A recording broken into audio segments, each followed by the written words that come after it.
আয়েশা রাদিয়াল্লাহু তাআলা আনহা বলেন, কানান নবী সাল্লাল্লাহু আলাইহি ওয়াসাল্লাম ইয়াকসুরা ইয়াকুলা ফি রুকুইহি ওয়া সুজুদিহি। আয়েশা রাদিয়াল্লাহু তাআলা আনহা বলেন, আল্লাহ নবী বেশি বেশি বলতেন রুকু সিজদাতে, সুবহানাকা আল্লাহুম্মা রাব্বানা ওয়া বিহামদিকা আল্লাহুম্মা গফিরলি।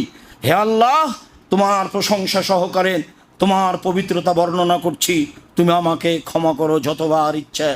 সুবহানাকা আল্লাহুম্মা রাব্বানা ওয়া বিহামদিকা আল্লাহুম্মা গফিরলি। হে আল্লাহ, তোমার প্রশংসা সহকারে তোমার পবিত্রতা বর্ণনা করছি, তুমি আমাকে ক্ষমা করো যতবার ইচ্ছা। অন্যথায় আপনি বলবেন, আল্লাহুম্মা গফিরলি যামবি কুল্লাহু দিক্কাহু ওয়া দিক্কাহু ওয়া আউওয়ালাহু ওয়া আখিরাহু, দিক্কাহু ওয়া জুল্লাহু আউওয়ালাহু ওয়া আখিরাহু ওয়ালা নিয়াতাহু ওয়া সিররা।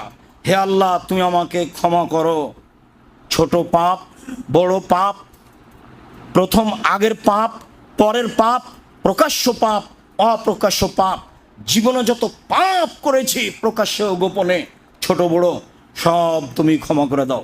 আল্লাহুম্মা গফিরলি যামবি কুল্লাহু দিক্কাহু ওয়া জুল্লাহু ওয়া আউওয়ালাহু ওয়া আখিরাহু ওয়ালা নিয়াতাহু ওয়া সিররা। গোপনের এবং প্রকাশের সব পাপ ক্ষমা করে দাও।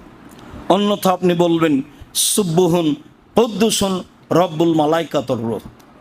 তোমার পবিত্রতা বর্ণনা করছি, তুমি জিবরাইলের প্রতিপালক, তুমি ফেরেশতার প্রতিপালক, তোমার পবিত্রতা বর্ণনা করছি, সুবহুন কুদ্দুসুন রব্বুল মালাইকাতুর রূহ।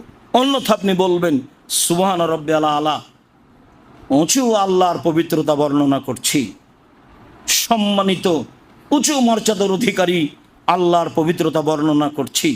সম্মানিত দিনী ভাই বোন, রাসূল সাল্লাল্লাহু আলাইহি ওয়াসাল্লাম বলেন যে সিজদাই সবচেয়ে মানুষ আল্লাহর কাছাকাছি হয়। কাজেই এই দোয়া ছাড়াও আরও মানুষ সিজদাই বেশি দোয়া করতে পারে। তবে রাসূল সাল্লাল্লাহু আলাইহি ওয়াসাল্লাম বলেছেন, নহিতান আকরা কোরআন ফির রুকুই ওয়া সুজুদে, আমাকে রুকু সিজদায় কোরআন মাজিদ পড়তে নিষেধ করা হয়েছে। তাহলে যত হাদিসের দোয়া আছে আপনি সিজদায় বলতে পারেন। আপনি বলবেন, আল্লাহুম্মা ইন্নী আফু, আল্লাহুম্মা ইন্নাকা আফুউন তুহিব্বুল আফওয়া ফাআফু আন্নী। হে আল্লাহ, তুমি ক্ষমাশীল, ক্ষমাকে ভালোবাসো, আমাকে ক্ষমা করো। আরও যত ইস্তেগফারের দোয়া আছে আপনি আপনার মন চাইলে সিজদায় বলতে পারেন।